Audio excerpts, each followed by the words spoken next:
Assalamualaikum warahmatullahi wabarakatuh. Ya, jumpa lagi di channel belajar matematika kita Mr. Blue 17. Ya, pada video kali ini kita akan membahas tentang induksi matematika. Nah, materi induksi matematika ini terdapat di kelas 11 ya, matematika wajib pada bab pertama. Jadi ini bab awal banget ya buat menemani kalian belajar setelah masuk liburan gitu ya, atau setelah naik kelas ke kelas 11. Oke, langsung aja. Apa aja sih yang akan kita pelajari di induksi matematika itu? Nah, induksi matematika secara garis besar kita akan mempelajari dua submateri. Yang pertama pengantar induksi matematik, dan yang kedua tentang induksi matematika itu sendiri. Nah, pada pengantar induksi matematika itu nanti kita akan belajar tentang notasi sigma sekilas ya. Nanti tujuan akhirnya itu kita akan belajar tentang deret khusus, yaitu tentang deret bilangan asli, deret kuadrat bilangan asli, dan deret kubik bilangan asli. Jadi bilangan asli, kuadrat, dan kubik gitu ya. Dan yang keduanya tentang induksi matematik. Nah, pada video kali ini kita hanya belajar tentang pengantar induksinya dulu. Nanti insya Allah tentang induksi matematikanya akan kita pelajari di video berikutnya. Oke. Nah, sebelum membahas tentang pengantar induksi matematik, jadi sekilas ya yang perlu kalian ketahui tentang induksi matematika itu sendiri. Jadi induksi matematika itu lebih kayak apa ya, gambarannya gampangnya itu kita membuktikan sebuah rumus dalam matematika gitu. Jadi kalau misalkan kalian pernah dengar paragraf ya, kalau misalkan dalam pelajaran bahasa Indonesia, paragraf deduksi, paragraf induksi gitu kan. Nah, kalau deduksi itu kan inti kalimat dalam paragraf tersebut itu terdapat di awal ya. Misalkan contoh kayak misalkan kita bikin paragraf tentang liburan gitu ya, misalkan kalimat kata-kata awalnya gitu, misalkan Sabtu lalu saya pergi ke Hawaii untuk liburan, dan kalimat-kalimat selanjutnya itu kalimat-kalimat penjelas aja gitu. Saya berangkat jam sekian, saya berangkat dengan siapa, saya berangkat menaiki apa, seperti itu. Jadi itulah deduksi. Nah, kalau misalkan paragraf induksi itu inti kalimatnya di akhir. Jadi kita basa-basi dulu tuh di awal kalimat gitu. Sabtu lalu saya pergi bersama keluarga saya menaiki pesawat gitu kan, bla bla bla bla bla, pokoknya terus basa-basi di akhirnya yaitulah pengalaman Sabtu minggu lalu saya berlibur di Hawaii. Nah, itu baru gitu. Jadi baru ditarik kesimpulan itu di akhir. Nah, sama halnya kayak induksi matematika gitu. Biasanya kalau kalian itu kan pada SD atau SMP dikasih tahu dulu rumusnya gitu kan, biasanya ya diberitahu dulu rumusnya, kayak misalkan luas segitiga tuh apa sih? Luas segitiga itu kan sini ya, luas segitiga itu kan alas kali tinggi bagi 2 gitu kan. Nah, ini tahu-tahu udah begini aja gitu kalian taunya, tanpa tahu kenapa bisa alas kali tinggi bagi 2 gitu. Nggak cuman alas doang aja dibagi 2 gitu kan misalkan. Nah, lalu dikasih contoh-contohnya gitu kan, dengan panjang alasnya berapa, tingginya berapa, kalian tinggal masukkan rumus ini. Nah, itu biasanya kalian dipelajari dengan deduktif ya. Nah, di SMA ini karena kalian dituntut semakin harus bisa bernalar, harus bisa berpikir gitu kan. Nah, makanya ada materi induksi matematika gitu, yang tujuannya kalian harus mencari tahu nih rumus yang tadi seperti itu kenapa begitu gitu, prosesnya seperti apa gitu ya. Paham ya jadinya ya? Dia paham. Jadi gambarannya seperti itu lah, gambarannya seperti itu. Cuma penjelasan nanti insya Allah lebih jelas nanti ketika kita masuk ke materi induksi matematika itu sendiri. Oke. Nah, tadi pengantar sedikit. Nah, sekarang kita lanjut ke sub materi pengantar induksi matematikanya. Ya, lanjut ya. Jadi pada notasi sigma ini sebenarnya kaitannya dengan deret, ya kan? Jadi sebelumnya waktu SMP kalian mungkin sudah belajar tentang barisan dan deret. Dimana kalau barisan itu hanya menyatakan suku-suku keberapa gitu kan, suku pertama, kedua, ketiga dan seterusnya. Nah, sedangkan kalau deret itu menyatakan jumlah, ya kan? Seperti contoh di sini nih, contoh yang pertama dan contoh yang kedua gitu kan. Jadi diketahui gitu kan. Ada suku pertamanya 3, keduanya 5, ketiganya 7 dan seterusnya. Nah, ketika itu dijumlahkan, itu akan menjadi deret. Gitu ya. Sama juga halnya dengan nomor 2. Gitu. Jadi 1 tambah 2 tambah 3 tambah 4 dan seterusnya itu dinamakan deret. Nah, notasi sigma sebenarnya itu hanya pengganti gitu, pengganti dari penulisan seperti ini. Karena kan kalau kita tulis kan agak panjang gitu kan ya. Nah, notasi sigma itu pengganti penulisan seperti ini gitu. Sama halnya kalau kalian paham tentang Microsoft Excel ya. Kalau misalkan menjumlahkan dari ini Microsoft Excel ya, Excel gitu kan. Kalau menjumlahkan dari misalkan kita mau menjumlahkan dari kolom yang A1 sampai A10 gitu kan. Itu kan berarti kan rumusnya itu kan tinggal sama dengan sum gitu kan. Terus kita tarik atau bisa kita tulis manual gitu kan dalam kurung A1 sampai A10 gitu, lalu kita enter. Nanti angka-angka yang ada di kolom-kolom A1, A2, A3 itu dijumlahkan, hasilnya langsung ketemu. Nah, sebenarnya sama kayak gini pengganti gitu, notasi sigma itu. Nah, contoh notasi sigma yang kita akan coba menulis notasi sigma yang ada pada kolom nomor 2 gitu ya. Nanti nomor 1 baru kita bahas setelahnya gitu ya. 1 ditambah 2 ditambah 3 ditambah 4 ditambah 5 dan seterusnya gitu kan. Nah, itu bisa kita tulis sigma gitu kan. Ini lambang sigma gini ya, saya belum mengenalkan tadi. Jadi kayak huruf E cuman ujungnya lancip, sigma gitu kan. Nah, ini kan suku pertamanya 1, berarti kita ngambil variabel atau huruf ya. Variabel tahu ya, variabel itu kan huruf pengganti gitu, bisa A, bisa B, bisa C, bisa sampai Z gitu. Cuman yang paling sering biasanya X gitu kan.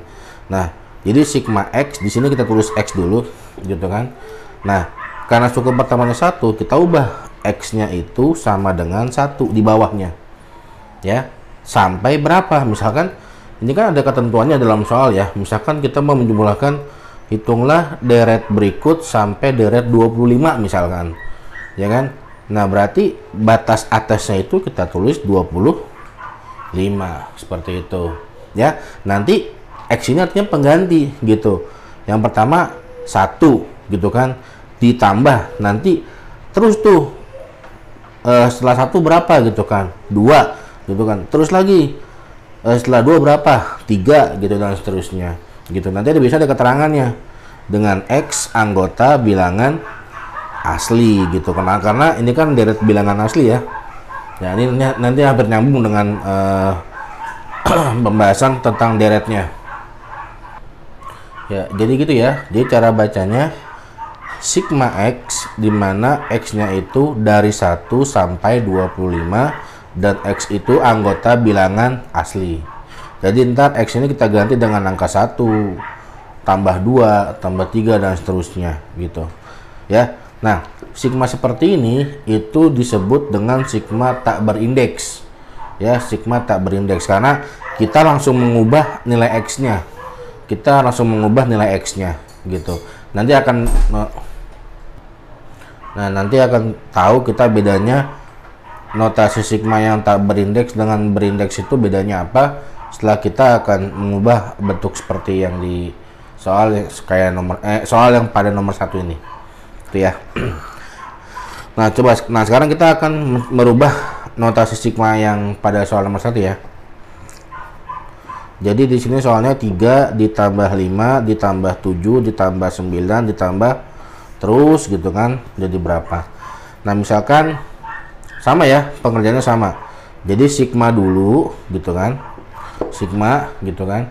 Nah, kalau ini kan artinya berurutan ya, berurutan. Jadi sigma itu menyatakan dia berurutan 1, 2, 3, 4, 5, 6, 7, 8, 9, 10. Tergantung ininya, X-nya itu anggota bilangan asli misalkan. Jadi X-nya diganti sama 1, 2, karena kan bilangan asli itu kan dimulai dari 1, 2, 3, dan seterusnya. Kalau X-nya bilangan ganjil gimana Pak? Ya berarti tinggal ganti X-nya 1, habis itu langsung ganti ke 3, ganti ke 5, dan seterusnya, seperti itu. Nah, di sini sebenarnya bisa ya, kita ganti gitu kan. X sama dengan, ini misalkan kita tulis X gitu kan. Terus di sini mulainya X sama dengan 3 karena suku awalnya 3 gitu kan. Terus sampai tergantung mau berapa, mau apa, sampai deret ke berapa gitu kan. Nanti kita tulis di sini. Nah, terus kita tulis tinggal X-nya anggota bilangan ganjil gitu. Nah, tapi kita kan akan mau tahu gitu bedanya notasi sigma yang tak berindeks dengan yang berindeks gitu kan. Nah, di sini bedanya adalah notasi yang berindeks itu dia menyatakan suku keberapanya. Jadi kita merubah sukunya, bukan merubah nilai angkanya. Kalau yang atas ini kan kita rubah nilai X-nya nih menjadi angka gitu kan. Jadi X-nya kita ganti sama 1, X-nya kita ganti sama 2, dan seterusnya gitu. Nah, di sini kita tambahkan lagi I. Jadi XI. Nah, di sini I-nya yang kita rubah. I-nya dimulai dari 1 sampai tadi misalkan mau deret sampai ke 25 sama ya. Nah, jadi suku pertama sampai suku ke 25. Ya, jadi tadi yang dirubah nih suku keberapanya gitu. Dimana I-nya ini anggota bilangan asli. Ya, jadi kita ngerubah suku pertamanya. Jadi suku pertama berapa? 3 gitu. Berarti kita tulis awalnya 3 dulu gitu kan. Terus setelah, karena ini bilangan asli berarti masuk ke 2 gitu kan. Suku kedua berapa? 5 gitu kan. Suku ketiganya berapa? 7 gitu. Jadi bukan merubah nilai X-nya, tapi suku keberapanya gitu. Nah, itu dinamakan notasi sigma yang berindeks gitu. Paham ya?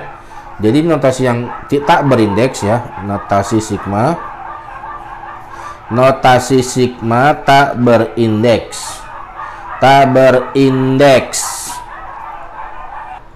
Nah, sedangkan yang ini adalah notasi sigma berindeks gitu ya.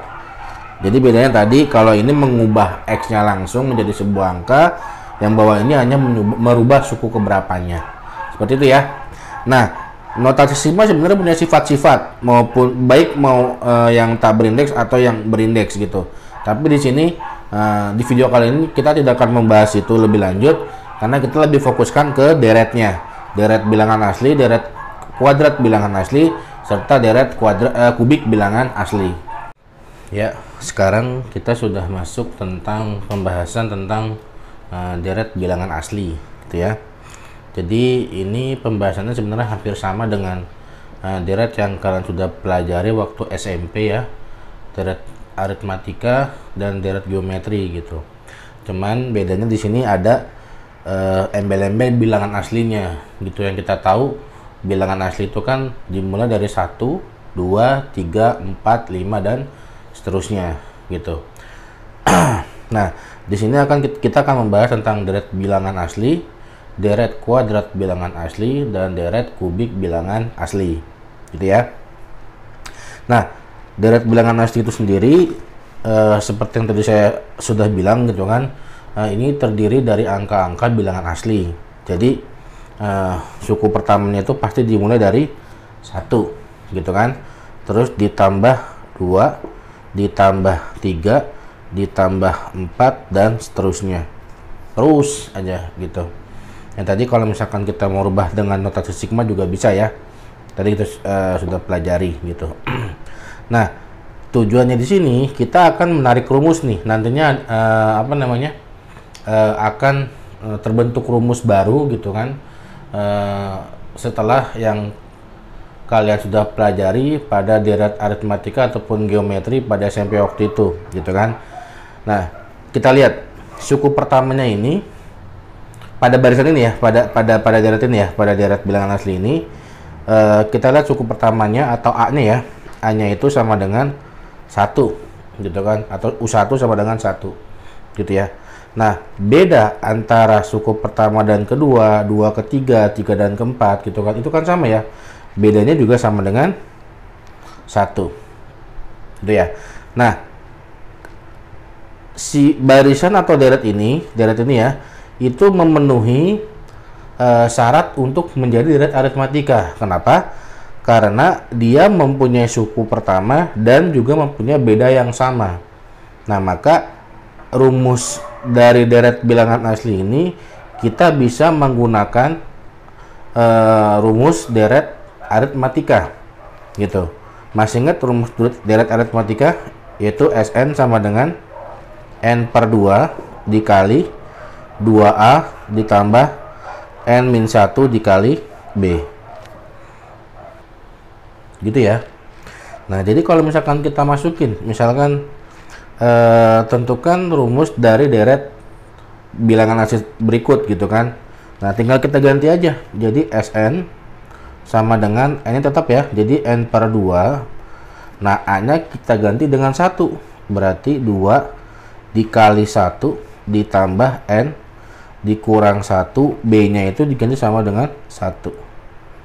Nah, jadi Sn sama dengan n per 2. 2 dikali 1 sama dengan 2 ya. Dikali 2 ditambah n dikali 1 n gitu kan. Min 1 dikali 1 min 1. Nah, terus ini bisa kita operasikan ya. 2 ditambah n kurang 1 berarti 2 dikurang 1 bisa kita operasikan. Nah, jadi Sn sama dengan n per 2 dikali n tetap di depan ya. Nah, 2 dikurang 1 sama dengan plus 1. Nah, ini adalah rumus dari deret bilangan asli gitu ya, atau bisa kita duanya bisa kita beginikan. Nah, ini sama aja ya. Nah, ini merupakan rumus deret bilangan asli gitu ya. Nah, kita coba masukkan ke dalam contoh gitu ya. Contoh ya, contoh soal.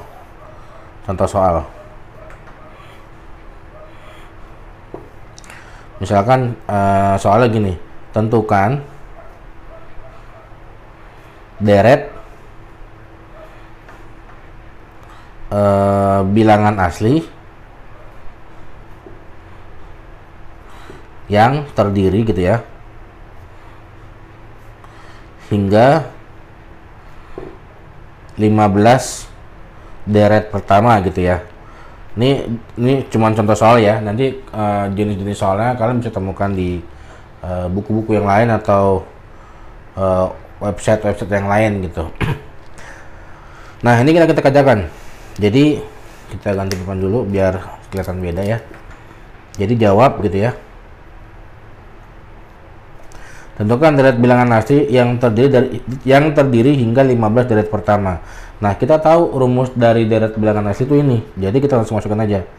Sn sama dengan n dikali n plus 1 dibagi 2. Nah, ditanyanya 15 deret berarti S15 gitu kan.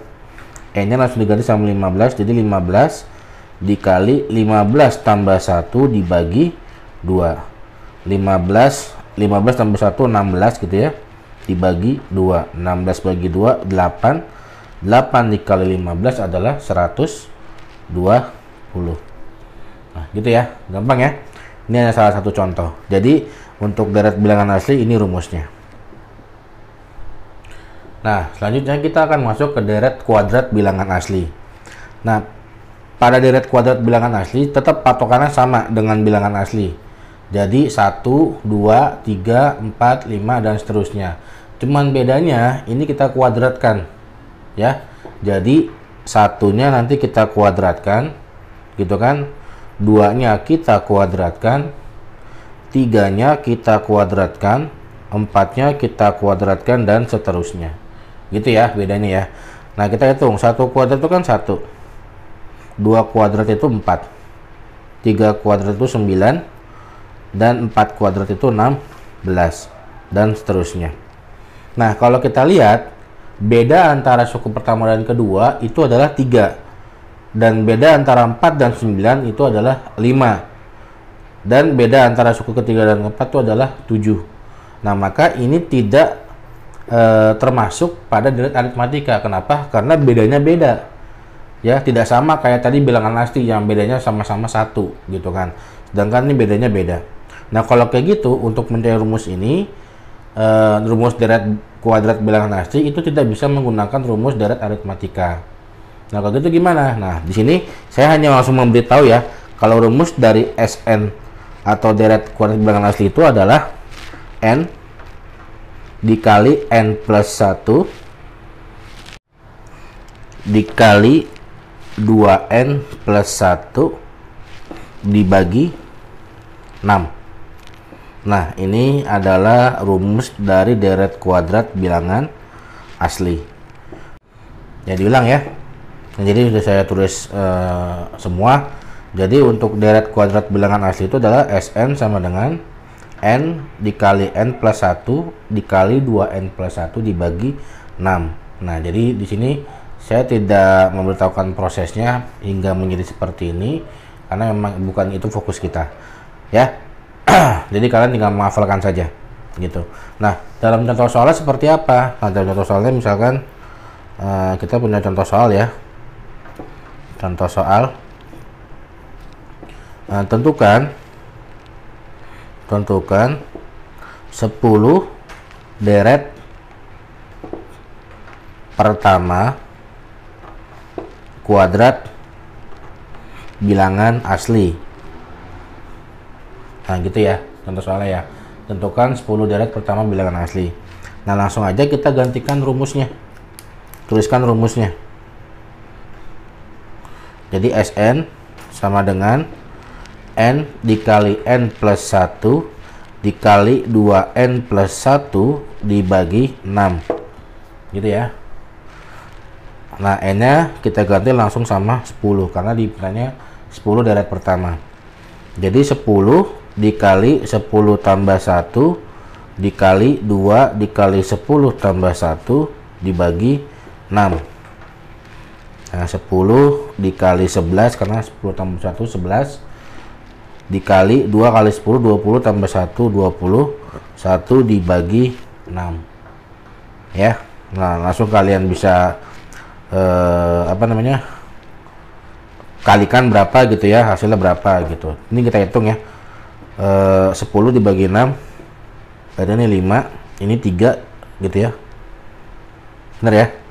Nah, ini 21 dibagi 3 ini 7, berarti 7 kali 5 kali 11 berarti 35 dikalikan dengan 11 berapa tuh? 350 ditambah 35 385 ya, gampang ya. Nah, lanjut sekarang masuk ke deret kubik bilangan asli. Deret kubik bilangan asli. Nah, dari kata-katanya kalau kubik itu berarti pangkat 3 ya. Nah, jadi sebenarnya sama kayak tadi kuadrat gitu kan. Cuman bedanya ini satunya kita pangkatkan 3. Jadi 1 pangkat 3 ditambah 2 pangkat 3 ditambah 3 pangkat 3 ditambah 4 pangkat 3 dan seterusnya. Gitu. Nah, kalau kita hitung 1 pangkat 3 berapa? 1 kan? 2 pangkat 3 8, 3 pangkat 3 27 ya. 4 pangkat 3 4 kali 4 16, 16 kali 4 64 dan seterusnya. Nah, sama halnya dengan deret kuadrat bilangan asli yang tadi. Di sini saya tidak memberitahukan prosesnya. Yang jelas langsung saya kasih tahu rumusnya bahwa Sn dari kubik bilangan asli itu adalah n dikali n plus 1 dibagi 2. Nah, ini hasilnya nanti kita kuadratkan. Wait, kedip lampunya. Mohon maaf ya. Ya, lanjut ya. Jadi itu ada rumusnya ya. Jadi rumus dari deret kubik bilangan asli adalah ini. Ya. Nah, silakan kalian hafalkan lagi atau kalian catat di buku kalian. Nah, untuk contoh soalnya sama gitu kan. Kata-katanya hampir sama gitu dalam soal biasanya ya. Jadi tentukan misalkan nih nggak usah banyak-banyak 5 lah. tentukan 5 deret. Pertama kubik ya, kubik bilangan asli gitu. Nah, jadi kita masukkan rumusnya, jawab. Jadi Sn sama dengan N dikali N plus 1 dibagi 2 dikuadratkan. Nah, S-nya kita ganti, N-nya kita ganti dengan 5. Jadi 5 dikali 5 tambah 1 dibagi 2 dikuadratkan. Jadi 5 tambah 1 6 ya. Jadi 5 dikali 6 dibagi 2 dikuadratkan. 5 kali 6 30, 30 bagi 2 15, 15 kuadrat yaitu 225. Sip. Gitu ya. Jadi deret bilangan asli, deret kuadrat bilangan asli, dan deret kubik bilangan asli masing-masing mempunyai rumus tersendiri. Jadi kalian tinggal hafalkan. Nantinya kalian bisa masukkan langsung di soal-soal yang terdapat soal-soal deret bilangan asli, kuadrat maupun kubik. Ya, cukup sekian ya untuk materi pengantar induksi matematikanya.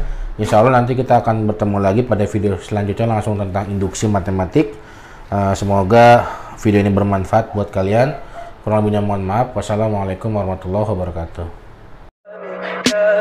Tell me pretty lies, look me in the face, tell me that you love me.